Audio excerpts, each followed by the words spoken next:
dokter, eh, apa ciri khas dari seluruh jenjang pendidikan ya, utamanya Universitas Islam Darussalam, Ya, ciri khas dari Darussalam itu sendiri?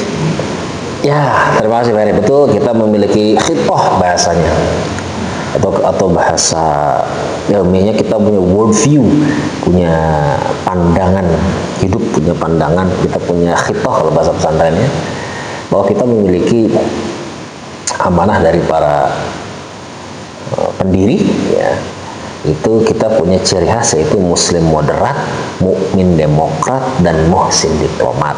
Itu yang membuat adalah Allahyarham Kiai Haji Irfan Hilmi.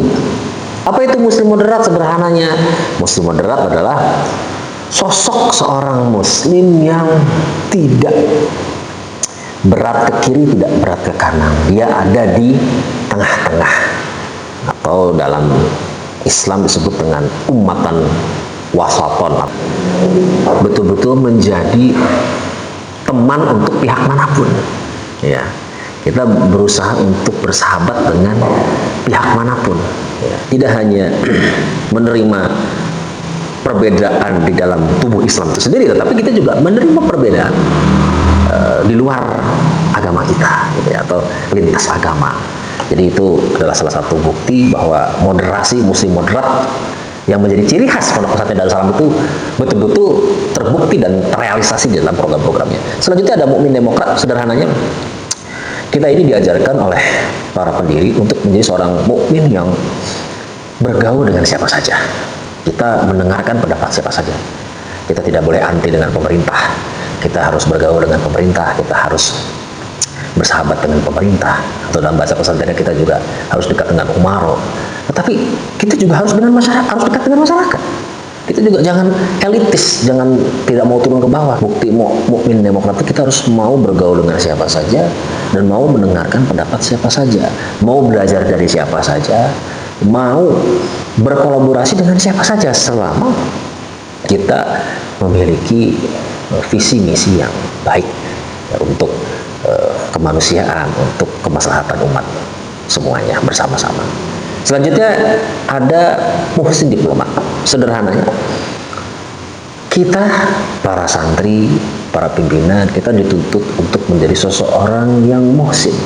Muhsin itu definisinya bahwa kita dituntut untuk menjadikan diri kita selalu melihat Allah, ya. Ya, ka'annaka tarahu, kalau di dalam hadis. Jadi kita beribadah itu ka'annaka tarahu, seakan-akan engkau melihat Allah. Kalau tidak bisa melihat Allah, fa'innahu yaraka, bahwa Allah melihat kamu. Mesin diplomat itu harus yang qaulan layyina, harus kalimat yang lemah lembut, kalimat yang betul-betul tidak menyakiti. Selanjutnya ada Trijiwa Darussalam. Ini yang mencanangkan, apa yang membuat adalah Profesor Dr. Kiai Haji Fadil Munawar Mansur, Bapak pengasuh sekarang, putra kedua Kiai Haji Irfan Hilmi, atau putra laki-laki tertua dari Kiai Haji Irfan Hilmi.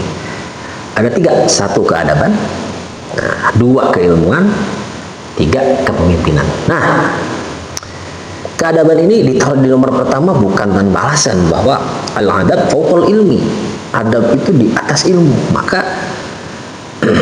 santri maupun mahasiswa di Universitas Islam Darussalam dan santri di Pondok Pesantren Darussalam itu wajib dibekali akhlak dulu sebelum digembleng kognitifnya, pikirannya, ilmunya. Akhlaknya dulu, rasanya dulu, hatinya dulu. Jadi para pendidik di Darussalam, baik di level Raudhatul Atfal sampai ke universitas, itu selalu menekankan pentingnya pendidikan akhlak atau pendidikan adab, atau dalam bahasa pemerintah sekarang pendidikan karakter. Memfokuskan untuk mendidik akhlak dulu sebelum seseorang itu atau peserta didik atau santri ini pintar. Kalau akhlak ini sudah baik, maka sepintar apapun nanti kepintarannya tidak untuk mengakali orang lain, tidak untuk memanfaatkan orang lain, tapi kepintarannya itu dikawal oleh akhlaknya. Kepintaran, kecerdasan, kejeniusannya itu dikawal oleh hatinya, rasanya, akhlaknya. Jangan ketika akhlak ini sudah digembleng, sudah dibentuk secara baik, sudah dilatih dan diberikan pemahamannya, diberikan praktek-prakteknya, maka perlu dibekali ilmu. Karena kebermanfaatan seseorang, kebermanfaatan santri, kebermanfaatan mahasiswa, ya harus dimulai dari ilmu. Seseorang jika tidak memiliki ilmu, maka akan sulit memberikan manfaat secara konkret terhadap masyarakat. Nah, setelah keadaban, keilmuan, maka setelah dua ini ada di dalam diri seseorang, akhlaknya baik, ilmunya dalam dan meluas, maka otomatis dia akan menjadi seorang pemimpin. Nah, di sini pun dilatih kepemimpinan. Ada pelatihan-pelatihan kepemimpinan di sini agar mahasiswa dan santri tidak hanya berbicara tentang ilmu, tapi juga memahami bagaimana teamwork, kerjasama, bagaimana leadershipnya, kepemimpinannya, bagaimana dia mempengaruhi orang lain, mengajak orang lain kepada hal-hal yang baik, mengarahkan, menggiring, ya, menjadi pelindung bagi mereka, menjadi garda depan mereka. Dan di Darussalam itu dilatih semuanya. Fokus kami di UID ini adalah mencetak para ahli-ahli ilmu, mencetak para praktisi, mencetak para pemimpin-pemimpin baru untuk kemajuan negara Kesatuan Republik Indonesia di masa yang akan datang.